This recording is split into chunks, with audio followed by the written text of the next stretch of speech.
46 വർഷങ്ങളിൽ 50 ദിവസങ്ങൾ 50 best days in 46 years, almost 1 day in 1 year നഷ്ടപ്പെട്ടു എന്ന് വിചാരിക്കുക. Returns will become slightly negative. പ്രതീക്ഷിക്കാത്ത സമയത്തായിരിക്കും ഈ ഷാർപ്പ് അപ് ടേൺ വരിക. മാത്രമല്ല മാർക്കറ്റിലൊരു ലോങ് പീരീഡ് ഓഫ് ഡിക്ലൈനിന് ശേഷം ഷാർപ്പ് ഡിക്ലൈൻ ഉണ്ടായിട്ടുണ്ടെങ്കിൽ പിന്നെ ഒരു ഷാർപ്പ് അപ് ടേണും ഉണ്ടാവും. 2020 മാർച്ചിൽ ഒരു SIP തുടങ്ങിയ ഒരാളുടെ കാര്യം എടുക്കുക. Last 6 years you are running at double digit return. ഒരു 6 മാസം കഴിയുമ്പോഴേക്കും markets will be higher than where the markets were before that event.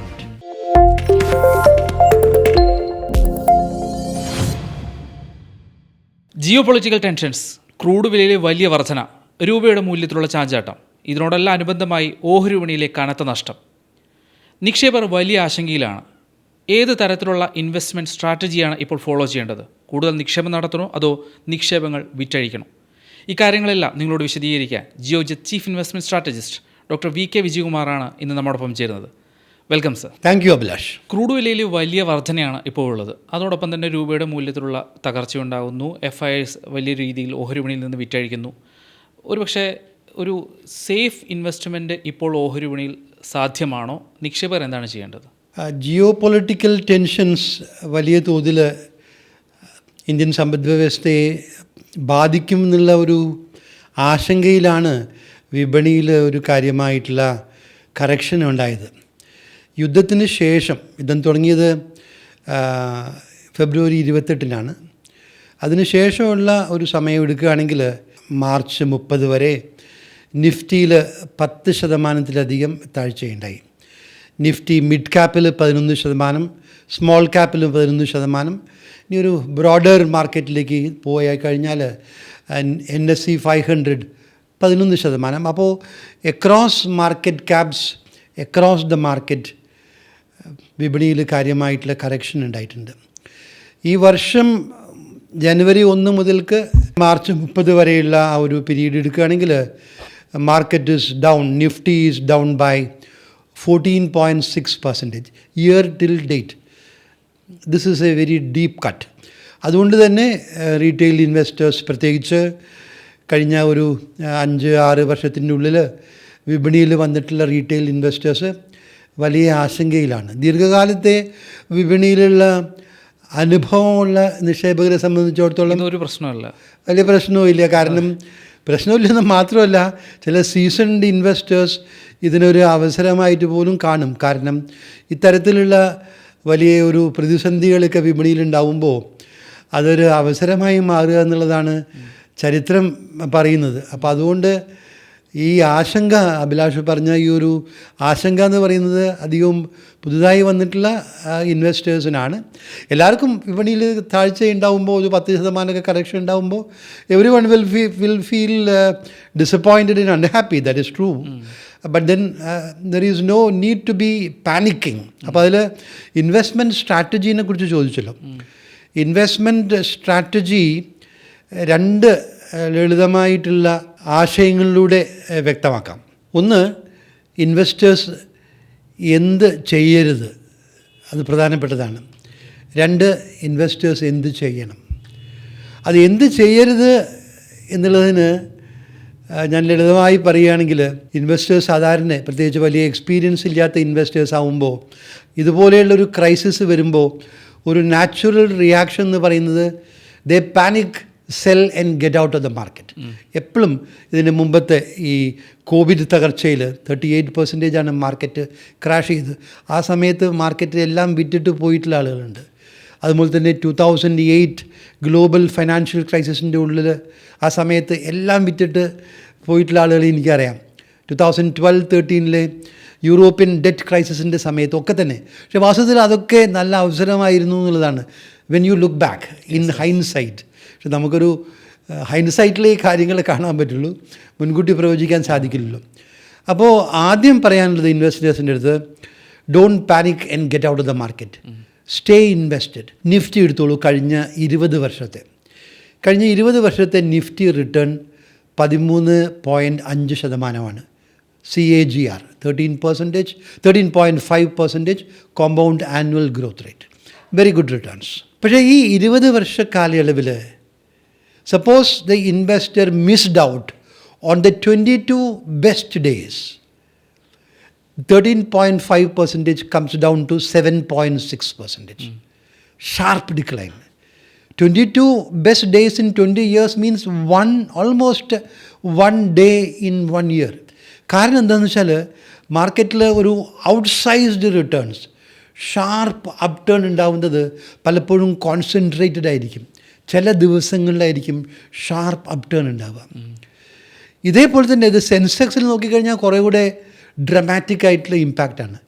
79-80 സെൻസെക്സിൻ്റെ base year 100 ആയിരുന്നു. അപ്പോൾ നമ്മൾ ഇപ്പോൾ 46 വർഷം എടുക്കുക. ഈ 46 വർഷ കാലയളവിൽ സെൻസെക്സിൻ്റെ റിട്ടേൺ ഏകദേശം 15% കോമ്പൗണ്ട് ആനുവൽ ഗ്രോത്ത് റേറ്റാണ്. ചിലപ്പോൾ 16% എന്ന് പറയാം. നമ്മൾ ഡിവിഡൻറ്റും കൂടെ ഉൾപ്പെടുത്തിയിട്ടുള്ള ടോട്ടൽ റിട്ടേൺസാണ് നോക്കുന്നതെങ്കിൽ 15% എന്ന് വെച്ചോളൂ ഓൺ ആൻ ആവറേജ്. ഈ 15% കോമ്പൗണ്ട് ആനുവൽ ഗ്രോത്ത് റേറ്റ് എന്ന് വെച്ചാൽ പവർ ഓഫ് കോമ്പൗണ്ടിങ്ങിലൂടെ വലിയ റിട്ടേൺസാണ്, വെൽത്ത് ക്രിയേഷനാണ് സംഭവിക്കുക. പക്ഷേ ഈ 46 വർഷങ്ങളിൽ 50 ദിവസങ്ങൾ, 50 best days in 46 years, almost 1 day in 1 year നഷ്ടപ്പെട്ടു എന്ന് വിചാരിക്കുക. Returns will become slightly negative. 0 എന്ന് വെച്ചോളൂ. 50 ദിവസങ്ങൾ 46 വർഷങ്ങളിൽ നഷ്ടപ്പെട്ടുവെങ്കിൽ റിട്ടേൺസ് ഒന്നും തന്നെ ഇല്ല. If you remain invested 15%, 15.5% return. അതാണ് ഇമ്പോർട്ടൻ്റ് ആയിട്ടുള്ള കാര്യം. Therefore it is very important to stay invested.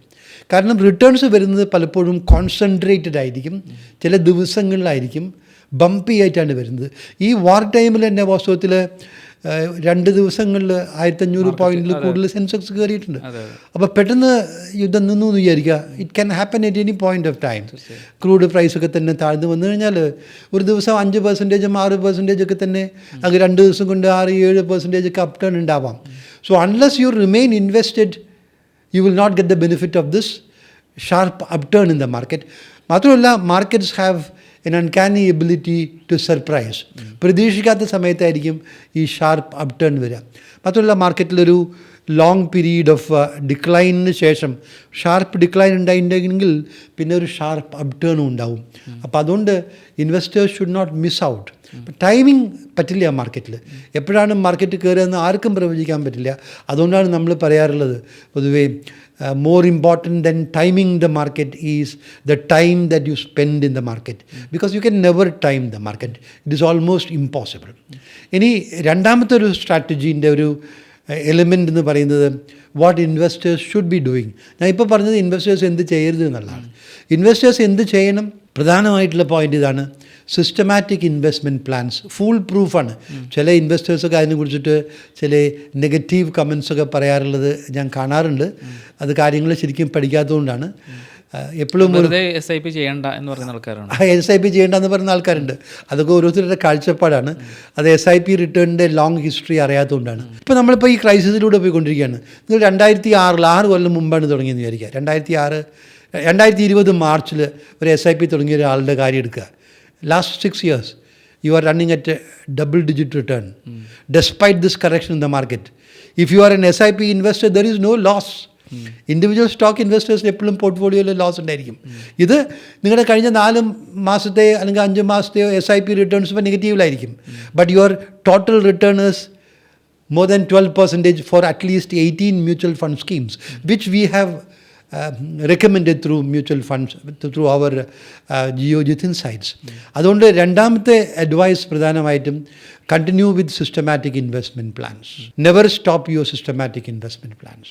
പ്രത്യേകിച്ച് മാർക്കറ്റ് ഒരു വീക്ക് ഘട്ടത്തിലൂടെ കടന്നു പോകുന്ന സമയത്ത് പറ്റുമെങ്കിൽ SIPൻ്റെ എമൗണ്ട് കൂട്ടുന്നത് നന്നായിരിക്കും. For those who have the ability to do a top up in investments.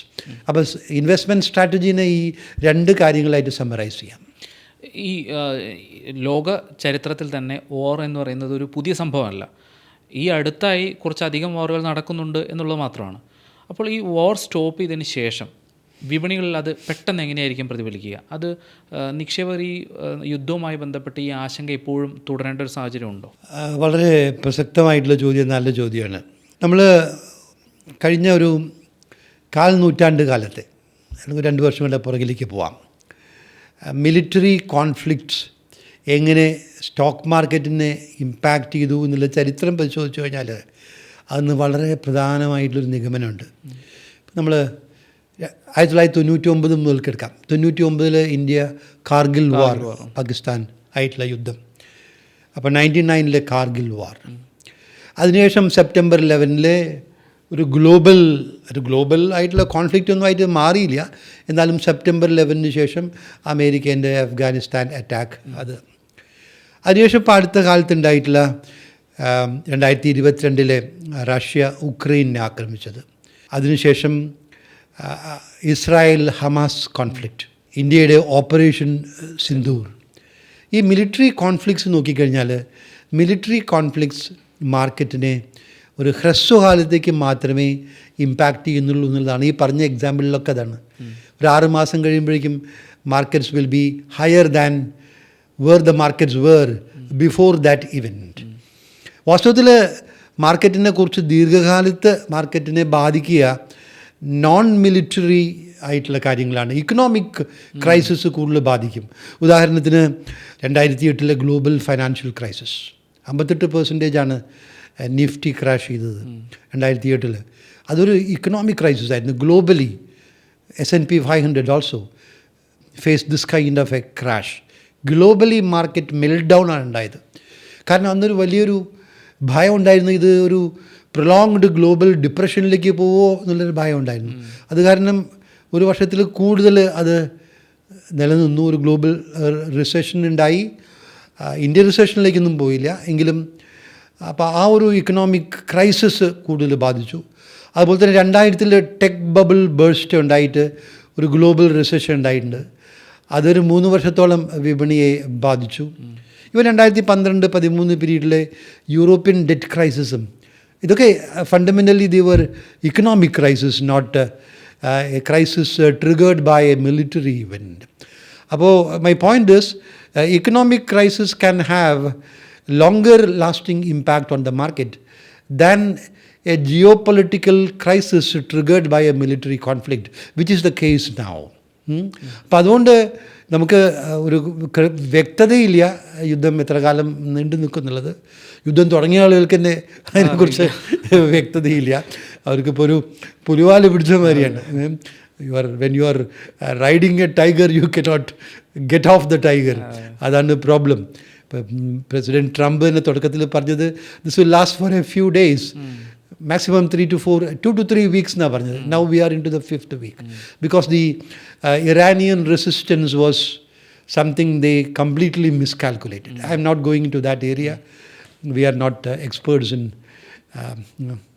the war and the geopolitical strategies connected with that. പക്ഷേ ഇതിൻ്റെ ഒരു വ്യത്യാസം എന്താ വെച്ചാൽ, ഞാൻ നേരത്തെ പറഞ്ഞു ഇത്തരത്തിലുള്ള geopolitical crisis created by military conflicts അതിൻ്റെ ഷോർട്ട് ലിവ്ഡ് ആണ് മാർക്കറ്റ് ഇമ്പാക്റ്റ്. എങ്കിലും ഈ ഒരു ക്രൈസിസിൻ്റെ പ്രത്യേകത, ഈ ക്രൈസിസ് ഒരു എനർജി ക്രൈസിസ് ഉണ്ടാക്കിയിട്ടുണ്ട്. This war has created a supply shock. LPG കിട്ടാനില്ല, കാശ് കൊടുക്കാൻ തയ്യാറാണ്, കിട്ടേണ്ട സാധനം. LNG കിട്ടാനില്ലാത്തത് കാരണം LNG ഉപയോഗിച്ചിട്ട് വർക്ക് ചെയ്യുന്ന ഒരുപാട് ഫാക്ടറീസ്, ഉദാഹരണത്തിന് ഗുജറാത്തിലെ വെട്രിഫൈഡ് ടൈൽ ഹബ്സ് മുഴുവനും ക്ലോസ് ചെയ്തിരിക്കുകയാണ്. Fertiliser plants have been impacted. So more than a price shock this has become a supply shock also. അങ്ങനെയാണ് ഇത് ഇക്കോണമീനെ ഇമ്പാക്റ്റ് ചെയ്യുന്നത്. ഇക്കോണമീനെ ഇപ്പോൾ ഓൾറെഡി ഇമ്പാക്റ്റ് ചെയ്തിട്ടില്ല, പക്ഷേ ഇക്കോണമീനെ ഇമ്പാക്റ്റ് ചെയ്യും എന്നുള്ള ഭയത്തിൽ, ആശങ്കയിൽ വിപണിയിൽ ആ കറക്ഷൻ സംഭവിച്ചിരിക്കുകയാണ്. കാരണം the market we know always discounts in advance. പക്ഷേ അത് എത്രമാത്രം നമ്മുടെ ഇക്കോണമീനെയും ദീർഘകാലത്തിൽ മാർക്കറ്റിനെയും ബാധിക്കും എന്നുള്ളത് എത്ര കാലം യുദ്ധം നീണ്ടു നിൽക്കും എന്നുള്ളതിനെ ആശ്രയിച്ചിരിക്കുന്നു. അതിനെക്കുറിച്ച് ആർക്കും ഒരു ധാരണയില്ല എന്നുള്ളതാണ്. പെട്ടെന്ന് യുദ്ധം നിൽക്കുകയാണെങ്കിൽ അത് you can rule it out. It is very much possible within let say 10 days or 14 days or 3 weeks. If it declines and the crude comes back to let us say $80 levels, $70 പെട്ടെന്ന് പോവില്ല, കാരണം ഒരുപാട് supply disruptions ഉള്ളതുകൊണ്ട്. അങ്ങനെയാണെങ്കിൽ ഈ hit on the economy will be only marginal and therefore the market will bounce back sharply. FIS ഇതിലേക്ക് തിരിച്ചു വരുന്നു എന്നുള്ള സൂചനകൾ കിട്ടിത്തുടങ്ങിയപ്പോഴാണ് ഈ അപ്രതീക്ഷിതമായ ഒരു ഇറാൻ ഇസ്രായേൽ US കോൺഫ്ലിക്റ്റ് ഉണ്ടാകുന്നത്. അതുമുതൽ FIS വീണ്ടും ഇന്ത്യ വിട്ടുകൊണ്ടിരിക്കുകയാണ്. ഇനി ഇവർ എന്ന് തിരിച്ചു വരുന്നുള്ളതാണ് അടുത്ത ചോദ്യം. എന്തുകൊണ്ട് FIS വിറ്റു എന്നുള്ള കാര്യമാണ് നോക്കേണ്ടത്. FIS were buyers in India post COVID up to the end of 2024. September 2024 അവർ സെല്ലിങ് തുടങ്ങിയത്. ആ പീരീഡ് വളരെ റെലവൻ്റ് ആണ്. അതിന് കൃത്യമായിട്ടുള്ള കണക്ക് പറയാം. March 2020 after the COVID crash Nifty 7511 നിന്ന് സെപ്റ്റംബർ 2024 ആയപ്പോഴേക്കും 26,216 the bull run that we had which benefited investors handsomely. ആ ബുൾ റണ്ണിന് ഫണ്ടമെൻ്റൽ സപ്പോർട്ട് ഉണ്ടായിരുന്നു. ആ പീരീഡിൽ for the journey of the Sensex from Nifty from 7,511 to 26,260, that bull run had the fundamental support of corporate earnings. ഈ പീരീഡിലുണ്ടായിട്ടുള്ള corporate earnings growth was 24%, good enough to support a big rally in the market. പക്ഷെ എന്താ സംഭവിച്ചത്? FY25 ആയപ്പോഴേക്കും sharp dip in earnings growth to just 5%. 5% earnings growth ആയപ്പോൾ ആ earnings growth കുറയണമെന്നുള്ള indications മാർക്കറ്റിൽ നിന്ന് നമുക്ക് ക്വാർട്ടർ റിസൾട്ട്സ് എന്നൊക്കെ കിട്ടും. വേറെയും ഒരുപാട് ലീഡിങ് ഇൻഡിക്കേറ്റേഴ്സ് നിന്ന് കിട്ടും. ആ ഇൻഡിക്കേറ്റേഴ്സ് അറിയാവുന്നു, മാർക്കറ്റിന് അറിയായിരുന്നു. FIS knew this and there were cheaper markets. അപ്പോൾ അവരെന്ത് ചെയ്തു? ഇന്ത്യയിൽ 5% ഏർണിങ്സ് ഗ്രോത്തേ ഉള്ളൂ. നമ്മുടെ വാല്യുവേഷൻ പ്രൈസ് ഏർണിംഗ് മൾട്ടിപ്പിൾ 21-22 ആണ്. അതേ സമയത്ത് സൗത്ത് കൊറിയ, തായ്വാൻ, ഹോങ്കോങ് ഈ മാർക്കറ്റ്സൊക്കെ 15-16 17 PE ratio, earnings growth 25%, 40%. So naturally it made sense for FIIs to sell in the expensive market India and move to cheaper markets like emerging markets South Korea, Taiwan, Hong Kong, and even developed markets like Japan, which was doing well. അപ്പോൾ അത് നമ്മൾ ആ വാസ്തവത്തിൽ ആ investment strategy ഒരു expensive market with low earnings growth, അവിടുന്ന് cheaper markets with high earnings growth. ഈ ഒരു കാര്യം നമ്മൾ മനസ്സിലാക്കി കഴിഞ്ഞാൽ നമ്മൾ വല്ലാണ്ട് ആശങ്കപ്പെടേണ്ട കാര്യമില്ല. കാരണം നമ്മുടെ ഏർണിങ്സ് ഗ്രോത്ത് തിരിച്ചു വരുന്നൊരവസ്ഥയുണ്ടായിരുന്നു. വാസ്തവത്തിൽ ഈ വർഷം തുടക്കത്തിൽ കലണ്ടർ ഇയർ 2026 ജാനുവരിയിലൊക്കെ Indian economy was in a very sweet spot. Even RBI governor December monetary policy review മീറ്റിങ്ങിൽ അദ്ദേഹം പറഞ്ഞത് India is in a goldilocks kind of scenario, near goldilocks scenario. 7.6% GDP growth, 3% inflation growth, completely under control. Inflation സ്വല്പം കൂടുതൽ കുറവാണെന്നുള്ളതാണ്. 4% ഇൻഫ്ലേഷനാണ് വേണ്ടത്, 3% ഇൻഫ്ലേഷനേ ഉള്ളൂ. അത്രമാത്രം inflation കൺട്രോളിലായിരുന്നു. Fiscal deficit 4.4%, current account deficit 1%, forex reserve $720 billion. The macro construct was excellent. പക്ഷെ ആ macro കൺസ്ട്രക്റ്റാണ് macro construct കാരണം FY27 ആകുമ്പോഴേക്കും ഒരു 15-16% ഏർണിങ്സ് ഗ്രോത്ത് ഉണ്ടായിരിക്കും. അപ്പോൾ നമ്മുടെ വാല്യുവേഷൻസ് ഫെയർ ആവും. അതുകൊണ്ട് market will start looking up എന്നുള്ളൊരു കൺസെൻസസ് ഒപ്പീനിയൻ ഉണ്ടായിരുന്നു. Even FIIs shared their opinion. That is why they turned buyers in February. ഫെബ്രുവരിയിൽ FIIs ബയേഴ്സ് ആയിരുന്നു. പക്ഷേ ഈ യുദ്ധം നമ്മുടെ ഒരു ഗോൾഡിലോക്സ് ഇക്കണോമിക് സിനാരിയോനെ ആകെ മാറ്റിമറിച്ചു. ഗ്രോത്ത് റേറ്റ് യുദ്ധം തുടരുകയാണെങ്കിൽ ഗ്രോത്ത് റേറ്റ് കുറയും, ഇൻഫ്ലേഷൻ വർദ്ധിക്കും, റുപ്പി ഭയങ്കരമായിട്ട് ഡിപ്രീഷിയേറ്റ് ചെയ്തു, മോർ ദാൻ 4% ആഫ്റ്റർ ദ വാർ. അപ്പോൾ അതിൻ്റെ ഇമ്പോർട്ടഡ് ഇൻഫ്ലേഷൻ ഉണ്ടായിരിക്കും. ഫിസിക്കൽ ഡെഫിസിറ്റ് വർദ്ധിക്കും. കാരണം ക്രൂഡ് ഓയിലിൻ്റെ വില 50% വർദ്ധിച്ചിട്ടും ഗവൺമെൻറ് പെട്രോളിൻ്റെയും ഡീസലിൻ്റെ വില വർദ്ധിച്ചിട്ടില്ല. അതിൻ്റെ എക്സൈസ് ഡ്യൂട്ടി കുറയ്ക്കുകയാണ് ചെയ്യുന്നത്. To that extent government tax revenue കുറയും. അപ്പോൾ ഫിസിക്കൽ ഡെഫിസിറ്റ് വർദ്ധിക്കും. കറണ്ട് അക്കൗണ്ട് ഡെഫിസിറ്റ് 1.5% ആയാലും വലിയ പ്രോബ്ലം അല്ല. പക്ഷേ ആ കറണ്ട് അക്കൗണ്ട് ഡെഫിസിറ്റ് ഫൈനാൻസ് ചെയ്യാനുള്ള പണ്ടാന്ന് വെച്ചാൽ FII ഇൻഫ്ലോസ് ആണ് കറണ്ട് അക്കൗണ്ടിൻ ഡെഫിസിറ്റിനെ ഫൈനാൻസ് ചെയ്തിരുന്നത്. ഇപ്പോൾ FII ഔട്ട്ഫ്ലോസ് ആകുമ്പോൾ financing the current account deficit will be a problem. അതുകൊണ്ടുകൂടിയാണ് റുപ്പി കാര്യമായിട്ട് ഡിപ്രീഷിയേറ്റ് ചെയ്യുന്നത്.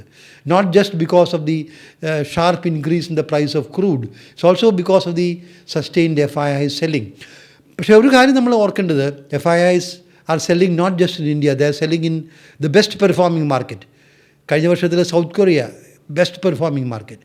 ഈ വർഷത്തിലും south Korea is doing well. ഈ വർഷത്തിൽ സൗത്ത് കൊറിയയിലെ ഏർണിങ്സ് ഗ്രോത്ത് പറയുന്നത് 60% to 65% ഏർണിങ്സ് ഗ്രോത്ത് ആണ് consensus estimates. Versus in India we will be hard pressed to achieve 12% earnings growth, right? പക്ഷെ അങ്ങനത്തെ സൗത്ത് കൊറിയ നടക്കും FIIs are selling. ഇൻസിഡൻ്റലി അതിൻ്റെ കൂടെ ഒരു കാര്യം പറയാം. The only stock market which is up after the war is Israel. Israel stock market is up after the war. I'm not going to the details. അപ്പോൾ FIIs coming back to India, turning buyers is only a question of time.